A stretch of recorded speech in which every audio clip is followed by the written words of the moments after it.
Hey everybody, welcome back to Northernlion, Plays the Binding of Isaac AFTERBIRTH Plus.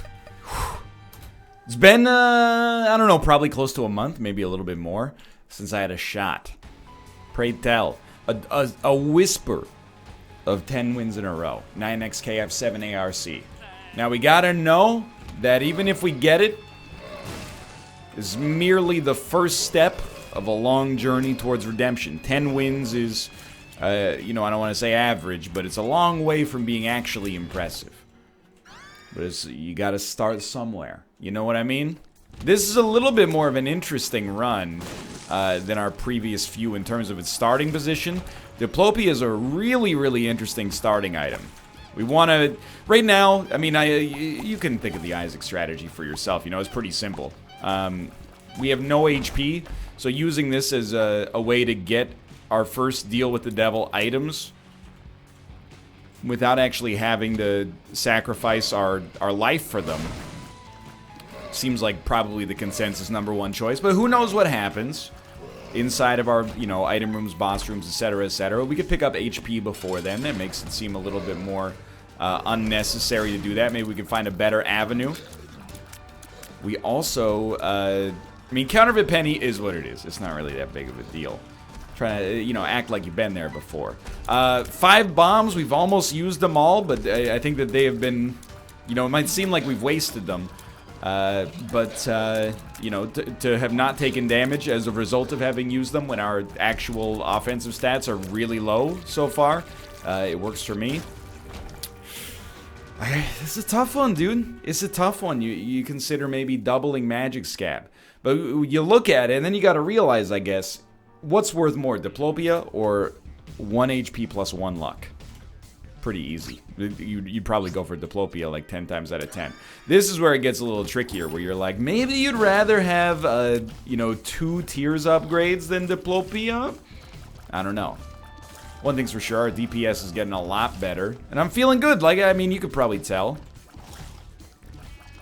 They're pretty perceptive to my mood. I've been in a good spot recently, and I'm excited to be playing Isaac again. I mean, if I've said it once, I've probably said it 100 times at this point, but playing less Isaac has opened me up to enjoying and feeling privileged to be playing Isaac a lot more, because instead of being like, dude, it's not a lot of pressure, you know, it's not like being an astronaut or a jet fighter pilot or something like that, but, you know, to have to put out 14 Isaac runs a week every week.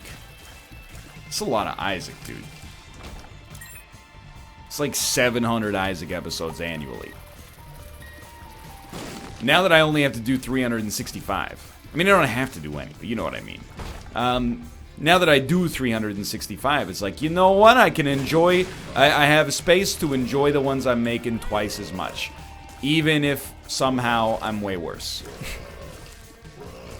Now, we did take our first little bit of damage. I think we could have avoided it, but this room, it's kind of like, it's a threat level orange on this room. You know, you could get hit, if you don't have the DPS output or, you know, bombs to place at choke points, you could get hit on this room fairly easily just due to enemies swarming you from 2 different sides. It's not like, I wouldn't say you're at high risk of taking damage, but it's definitely not, it's not a gimme. This room's pretty much a gimme, to be honest. No Ragman. Okay, this is fine. So this will be a big moment of truth. With a nearly guaranteed deal with the devil, you know, assuming we don't take a bunch of damage on the back end here, we'll have an opportunity to maybe get rid of Diplopia in a productive way. You know, Diplopia is amazing, but it's only amazing once you realize its gains. You know, for now, it's doing nothing for us in our hands. And we will be holding it a little bit longer. Range down, whatever. Pretty fly, very good. Really worried about a bad trip? Oh, that's fine. And we went to our item room on this floor, so I don't know, I got a level with you. We're kind of in a tight spot here. It's good. It's good to be in a tight spot. You know why? No double entendre is required. It means I can focus on Isaac and build up the anecdotes a little bit more in the background.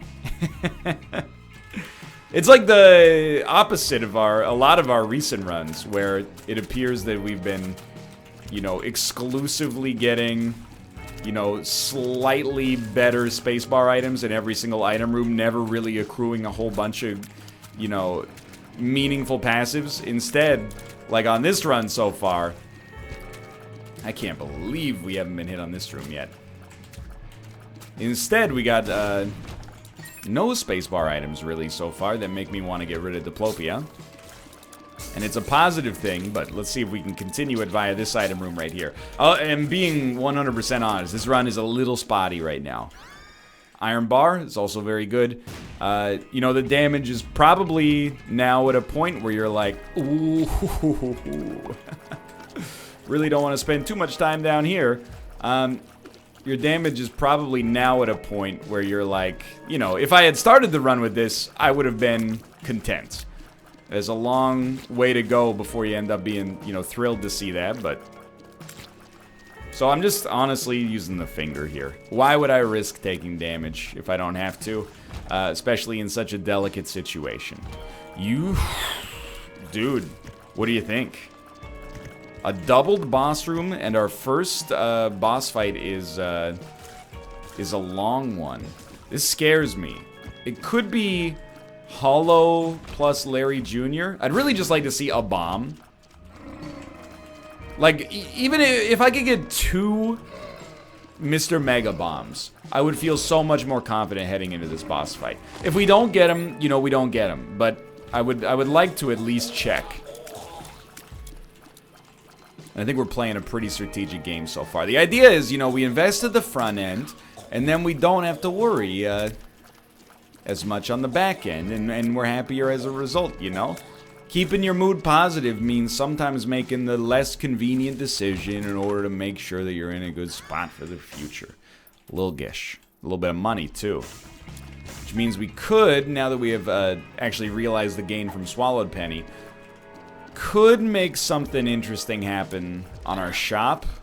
Very, very rarely will you find me be so interested in trying to, you know, buy a bomb on a shop. But this is one such situation.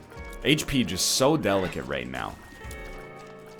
I'll call it, okay? Like, this boss room is very likely to be the inflection point, maybe is a good way to describe it. I'm going to do one more room and start to maybe work my way down there.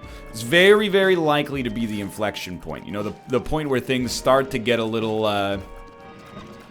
they start to trend upwards, or they continue kind of where they are right now, which would be disadvantageous. We can also, and I'm going to use my bomb here, believe it or not, even though I worked so hard to get it. Because my thinking, I'm using some cash, is exactly this. This is the perfect Diplopia. We get a Spirit Heart. Humbling Bundle's fantastic. Joker. Possibly going to be, I mean, necessary is not really the right word, but you know what I mean. Actually, why don't we... No, let's not. I was going to Joker and then we could go buy the card, but that's not necessary. Instead, I'll just buy an extra Spirit Heart. And if we don't have to use the Joker, then why waste our money, right? Sounds good to me. This is pretty huge. Now, it's not the kind of Diplopia... Oh, this is a tough fight, man. For our level of DPS, at least.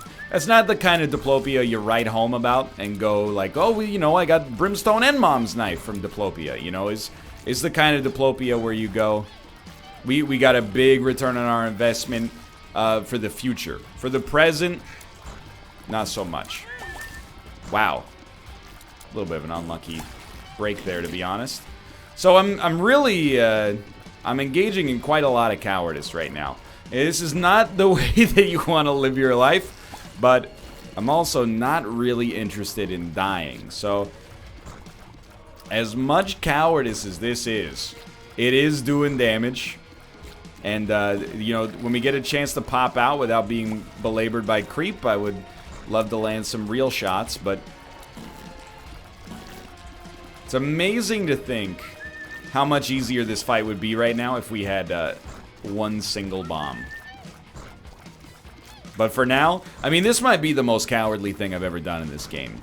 At least within reason. You know, sometimes I have, you know, gotten Nod Leaf and then just stood still and let orbitals kill, like, Delirium or something like that. It takes 10 minutes, but it gets the job done. This one, all I can say in my own defense is 2 things. One of them is smoke it if you got it. And then the other one is, and that's just to say that, you know, if we have the ability to protect ourselves, why not take advantage of that? And the second thing is, even while playing defensively, I still lost a Spirit Heart. So I don't think I'm being hyperbolic here when I say that our DPS is a real limiting factor. And I will just say thank God for the mushrooms that exist on this level, and were it not for them, we'd be in a much, much, much more deleterious position. Anyway, you're dead. One more is left. One little dip. Yikes. Not really that helpful either, huh? And then Chubb. Chubb is fine. The thing about Chubb is that he dislikes smoke. So the dream scenario, if I can paint a perfect world vision for you, we are going to get a deal with the devil on our 36% chance, or a deal with the angel, whatever. Get an incredible item, and then be able to use our Joker card soon after on the next floor anyway, to be able to build on that. I mean, a perfect world would be like, deal with the devil, and let's just say, like, without being too unreasonable, 9 lives. You grab 9 lives, you Joker card immediately on the next floor, you have HP that you can spend on a good DPS item. Doesn't have to be Mom's Knife, doesn't have to be Brimstone, you know, there's plenty of viable options. We don't need to win the run, we just need to not lose the run until they give us some keys, you know? Okay, no deal with the devil, it's unfortunate. No DPS related item, it's unfortunate. You use the Joker card. Tough call, but I think for survival you take the relic. It's not an easy choice. Now, I would love to leave, but first, we would be very foolish if we didn't take the Joker card. Now, we are given a 100% chance of a deal with the devil on the next floor as long as we don't lose a red heart. That's really big. Or 100% deal with the devil or angel, I should say. But I would much prefer to, well, conceptually, I would prefer to get an early deal to maximize the amount of time that we can use an item that hopefully is going to be a big help for us. You know, it's like taking your lottery payments in a lump sum versus, you know, doled out $1,000 a week for life or something like that.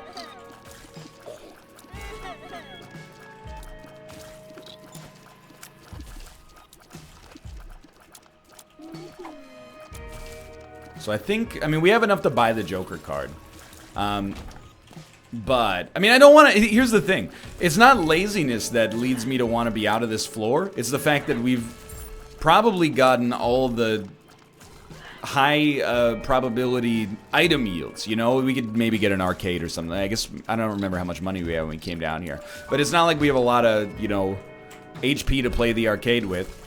We've been to both item rooms, we've been to the shop, etc., etc. The only thing we really have is the ability to reroll the shop. And admittedly, we have a good chance of getting a decent chunk of change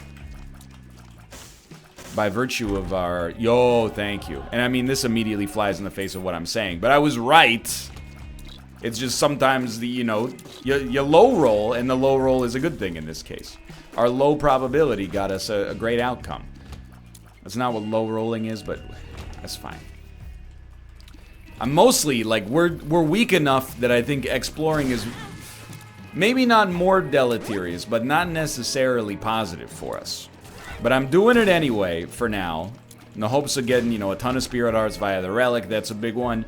You know, getting Steven, it's not going to win you the game, but it contributes to a win, and, you know, I would say that we're probably behind, well... what we would describe as our schedule, just because of the fact that we're on an XL floor, which is, you know, should be faster, but it is what it is. Please stop getting hit. Give me the relic. Give me the relic, though. The finger scales with damage, right? Assuming it scales with damage, dude, I got very little to concern myself with about playing a more well-reasoned strategy. So here's what I'm thinking. You go to your shop. I think I was still right. I think this is the turning point. It's just a little bit of a slower turn. It's like we're turning in a steamship instead of in like an SR-71 Blackbird. Beautiful. That's an awesome outcome for us. We now have a lot more damage. That's pretty sweet too.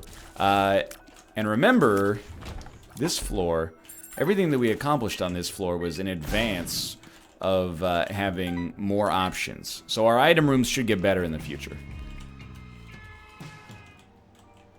Should have a good chance to be better. Okay. Took us 15 minutes and 29 seconds, but here we are.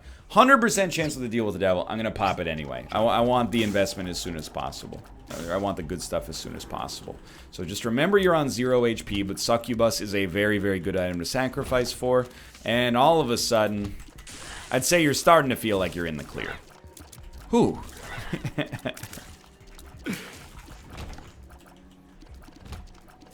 It was a little frightening, but, you know, I think we, yeah, I was gonna say, I know you're invisible. I think we handled things really well there.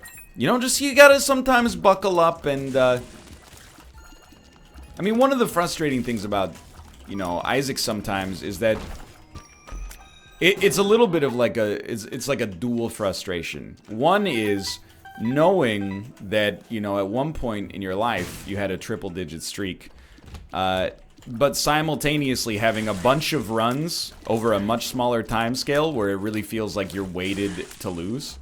You know what I mean?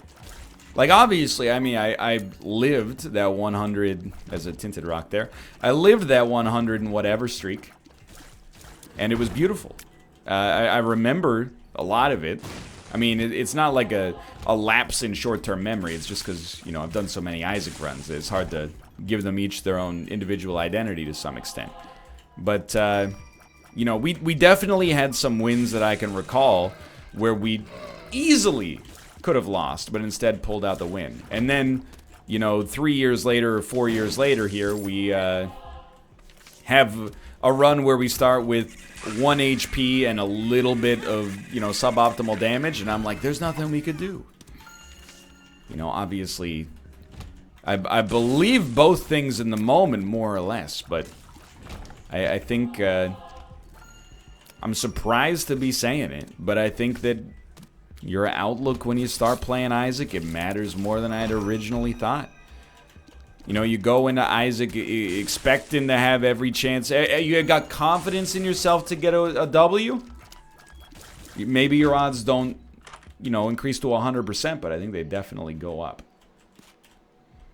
Confidence is a weird thing. You know, not having it, judgment. It's a vicious cycle, right? You don't have confidence. Maybe your performance is worse as a result, and then you have even less confidence. You do have confidence, your performance gets better, and then, you know, your confidence has a justification behind it at that point, because you're, you know, why wouldn't you be confident when you're going in with the, you know, the attitude that you're going to win, and that attitude is rewarded? Or confirmed, validated is probably the right word. The Hermit. Thinking we don't need to save a key, so the Hermit is really most useful as a way to, as a way for us to, why not, get out of boss rush. But to be real, we're probably not going to make boss rush. I forgot what our other item is in here. We took Succubus. We didn't take Duality, I think. Duality's fun, but I'm not getting a big head about this run. You know, I think it's still there's definitely a case to be made that this one's still a little spotty. So I think I'm actually gonna leave, much to the chorus of boos that's around. Not liquor. I mean, you know, boo.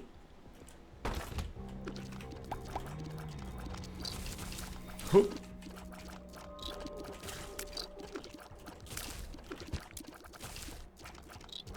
But I think we're in a good spot here.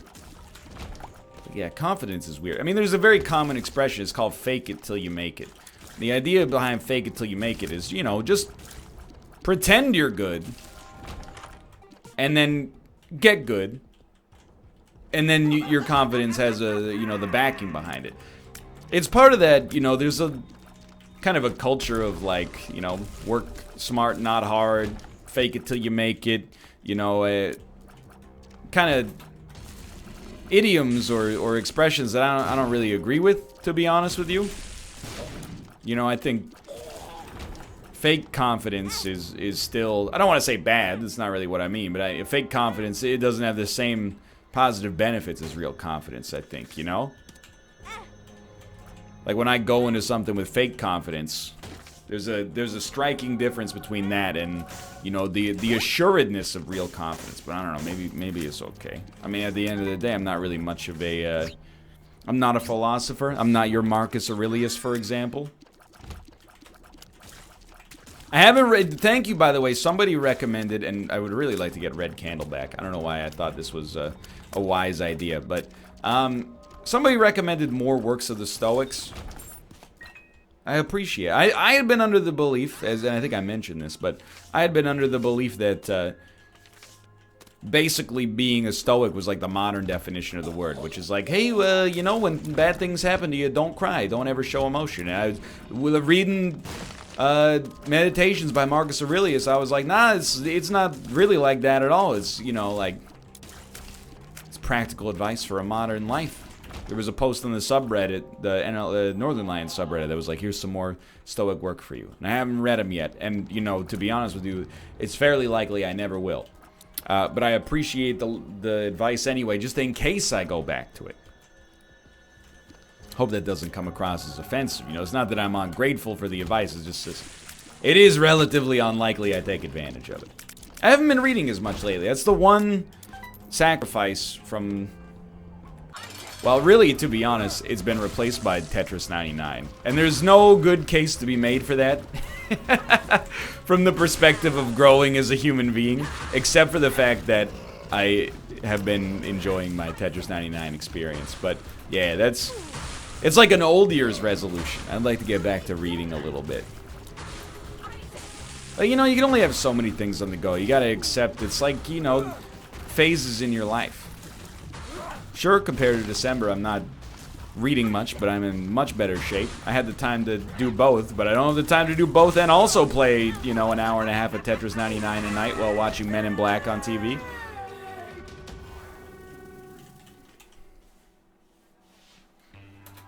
I don't really have anything to say in my own defense. All I'm gonna say, and actually this is, I believe this, I talk about this with you know, the other streamers in the group from time to time.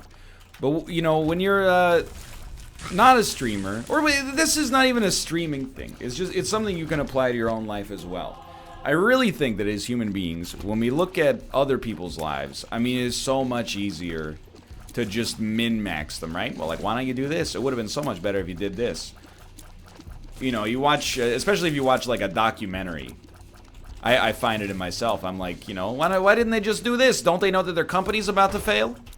No, I mean, things are playing out in media res form, right? You don't know what's happening until we know what's happened. We know we're watching a documentary on Enron. The people that are in the live action footage are like, yeah, I got a really good job. I'm a senior accountant at Enron. And then, you know, 6 months later, they're like, wow. But,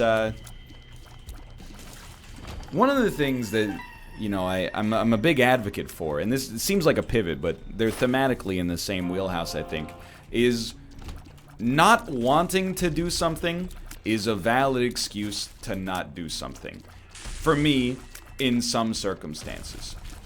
Like, I was thinking about it, and I was like, I'm going to argue the opposite, as I often do first. Austin does not fold his laundry. Why does he not fold his laundry? Well, if you ask him in his chat, he will hit you up with a laundry list full of reasons. So the central theme of it is that it's a waste of time. No one has ever said, hey, your clothes are so wrinkly. And if they did, they only started saying it to him, I should say, after he said, I don't fold my laundry. So the idea is that now that he planted the seed in their head, they're saying it. It saves time. He just keeps his clothes, you know, in a pile in the drawer, I suppose. And who cares if they're harder to find, because it doesn't really matter to him what he wears on a daily basis anyway. Which is fair. It doesn't matter to me what I wear on a daily basis anyway. I disagree with him on it a great deal. For a number, it's kind of the same as the paper plate methodology, but it becomes, hold on here.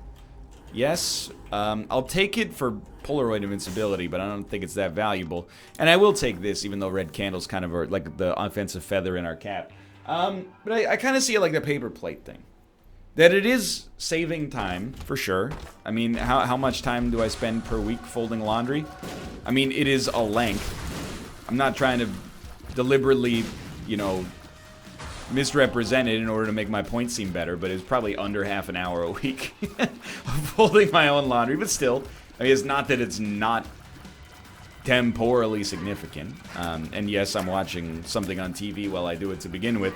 But, you know, it's the idea that, like, well, you don't have to do it, so why not do it? He ends up getting into arguments with his chat. And I argue with my chat. I'm not above it either. But about, like, you know, they're like, well, if you fold them, they'll fit more in the drawers. And he's like, well, I don't need to fold them to fit better in the drawers. Instead,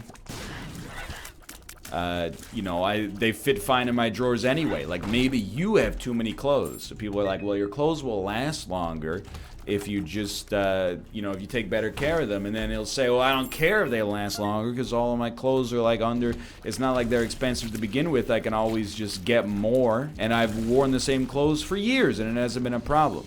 You know, I'm not really, some of these might not be literal. I'm not trying to put words in his mouth, but it's the spirit of the argument. I think even he would admit I'm representing him in the way that he represents himself here, and not unfairly. But I think most people would probably say, you know, I still think you should fold your laundry, and I agree. But I think all Austin would need to say to make me take his side a little bit more is, I just don't want to do it. You know, it's very easy to look at the instruction manual of life, you know, and then be like, here's how you can improve it.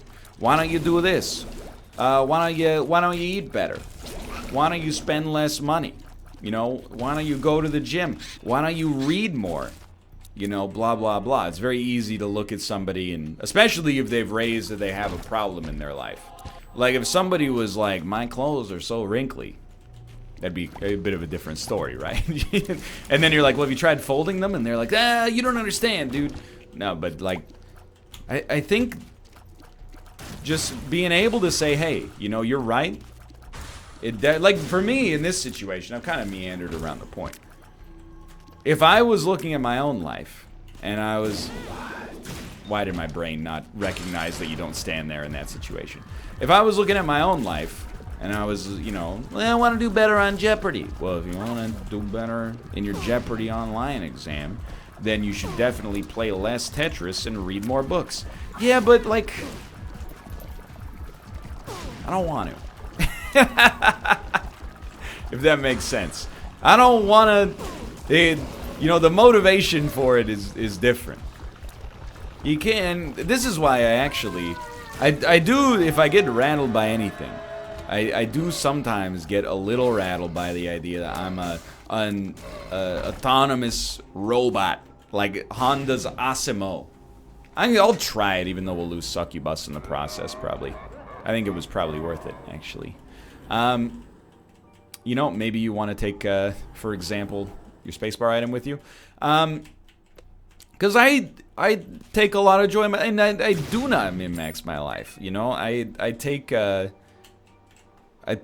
working days, I wouldn't say seriously, like I'm Ivan Drago or something like that, but, you know, when I'm in my, what I've described as my own working hours, yeah, I work. But, you know, when I'm in my off hours, I don't feel as much of a compulsion. I do a lot of things, and some of those things are productive, you know, going to school, for example. But I mostly do them because I enjoy them. And, you know, admittedly, I started taking night classes because of the deep-seated fear that YouTube and Twitch would disappear. But, you know, that anxiety motivated a positive thing. But now I'm just like, yeah, sure. I mean, I could be doing... When I get off from work, I can start doing... I could monitor the progress of the market, invest in an index fund that tracks the performance of the S&P 500, and then, you know, read personal finance blogs, and then in the next hour, I could go to, you know, goodhousekeeping.com, and I could learn how to build my own spice rack. And, you know, after that, we're going to go... we're going to jump on the Peloton and do a 90-minute spin class. And then after that, I have my daily meditation, followed by my karate master comes over. And then, you know, he teaches me how to get my black belt in Taekwondo, etc., etc. You know, none of these things are bad. But at some point, I think you got to become okay in your life. Because nobody, let me put it this way.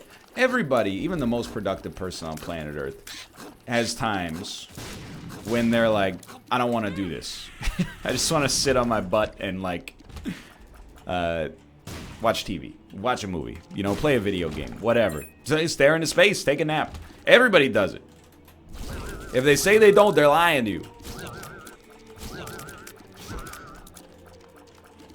Or they're like, you know, I don't want to say this, but boring?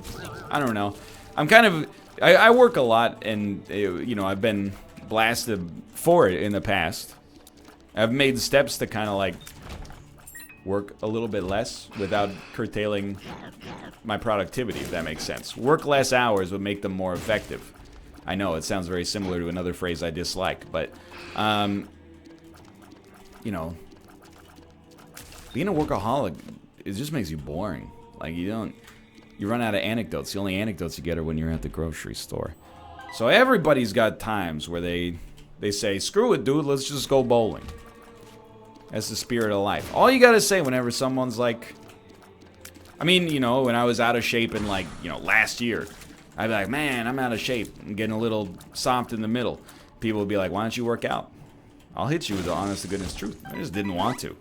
I wanted to not be overweight and out of shape, but I didn't want it bad enough to do anything about it. I just wanted to wake up and have it be solved for me. And you might think that now that I've started working out, my perspective has changed and I'm embarrassed. No, it's just, you know, you make priorities in your life. It's not like I was doing nothing in the, you know, 3 or 4 hours I spend at the gym a week now. I was doing something, and I sacrificed that something in order to go to the gym. You know, you shuffle things around. Sure, no, let's keep permanent Polaroid invincibility. Just saying I don't want to do something, I think, is fine. Now, as much as I say that, I would appeal, you know, without him being here to defend himself, I would appeal to the paper plates and the laundry non-folders, particularly for paper plates.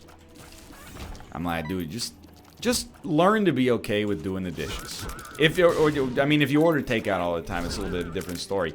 I mean, it's environmentally destructive to some extent because they're driving to the store every time to get something for you. But anyway, like, ignoring that, if you have the choice to use dishes or paper plates, please just get the dishes and use them.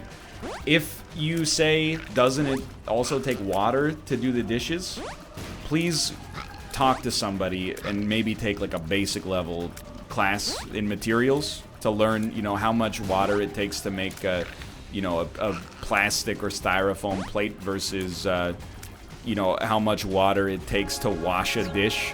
And also where the water goes after you wash the dish versus where the water goes when you throw your paper plate in the garbage. But anyway, like, I'm not trying to vilify anybody, especially if you're a paying subscriber. However, I'm just saying, you know, that's one of those things where it's like, I would implore you as another adult and citizen of the world, you know, like, don't just throw your glass bottles in the trash. Recycle them. It takes an extra minute. Maybe it has a minuscule effort on the world. It would be much easier to just throw it all in the same bag and then take it down. But you know, in your heart of hearts, it's the right thing to do to recycle those glass bottles. You know it. I know it. I'm not saying I haven't thrown a glass bottle in the garbage before in my life.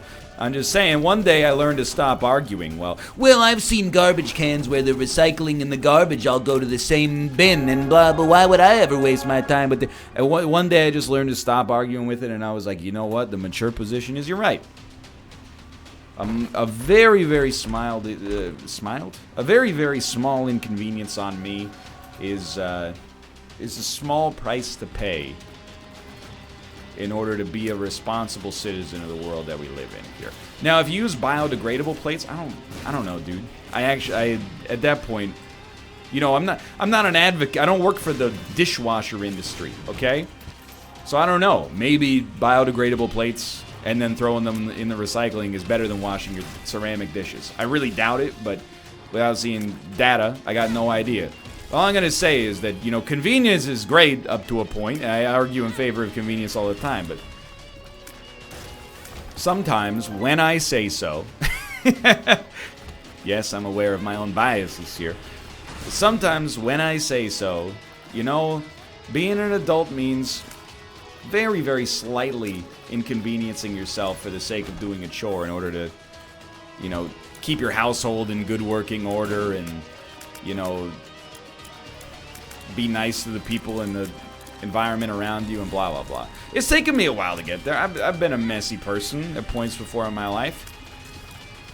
But, you know, now, one day it's, you know, Dr. Strangelove, how I learned to stop worrying and love the bomb. You know, it's kind of not the spirit of what I'm going for. But one day I learned to stop arguing and just do the dishes. You know, would you rather get in the 30-minute philosophical discussion about, but what are dishes? Aren't dishes just a construct? And who cares if we're eating off dirt? I'll eat off dirt. Doesn't bother me. It makes you look like a child. Instead, just take, you know, some of that time and do the dishes instead. I'll give you another dish tip, okay? To make, and I'm not the best at doing the dishes. I probably do them about a third of the time. Kate does them 2/3. And we do have a dishwasher, but we still wash by hand a lot.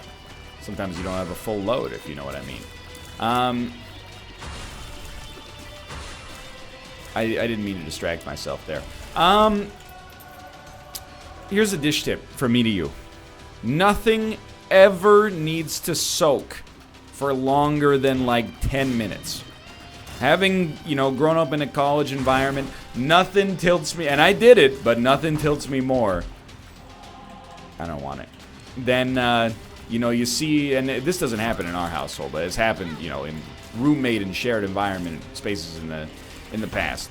But nothing tilts me more than seeing like a plate of old eggs or a pan of like cooked egg matter in the sink, and it's there for like 3 days, and you're like, hey, blah blah. Name changed to protect the presumed innocent until absolutely wrecked guilty. What's up with these eggs? You gonna wash them? Oh yeah, dude, they're soaking. Oh really? I didn't realize that when you cook eggs in a pan, they have to soak for 72 hours. What is it? It's like a sous vide for dirt? You know what? It's a freaking mold factory is what it is. That's the only one that tilts me at this point. You know, otherwise... where am I? I hate this. Otherwise, you do you. You know, I'm just saying. You know, you get it's. I fought the chores for a while. Why would I vacuum, dude? If I vacuum, it's just gonna get dirty next week. I'll have to vacuum again. Wouldn't it be better if I just saved this vacuuming for that vacuuming and accomplished twice as much? And you know, in principle, you're like, I'm very smart. But then looking back, I'm like, I did that for what? So I have an extra 15 minutes to play like a video game? No, just do your part, dude. Keep the house clean. If you're like a brain surgeon or something, and I'm not trying to say that, you know, time spent playing Tetris 99. Look, I didn't use League. I turned the veil of introspection on myself. If you're like a brain surgeon, and you're like, you know, I can't do the dishes. I gotta rearrange some neurons. That's a little different, you know? You got a responsibility to some other people. But if you're like, doing the dishes is a societal construct designed to keep the gamer down. Yo, we can do this, okay? You and me, we're working on this. We can be responsible gamers. We can take care of the gaming, and we can take care of ourselves, and we can take care of the environment around us. You'll make sure that for the next generation of gamers behind us, you know, they got the same privileges that we were afforded, so they can hop on VoIP and say that they had intercourse with our parents. We have a responsibility. I dream of a world. I don't know, that's a terrible Bernie Sanders. Where being a troll on voice chat is not restricted to just the elites with their Xbox Live golds.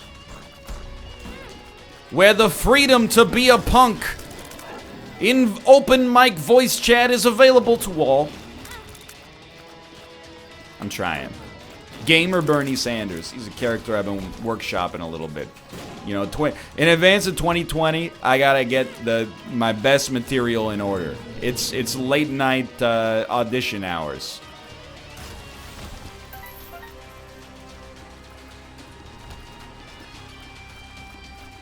Why is the guacamole priced?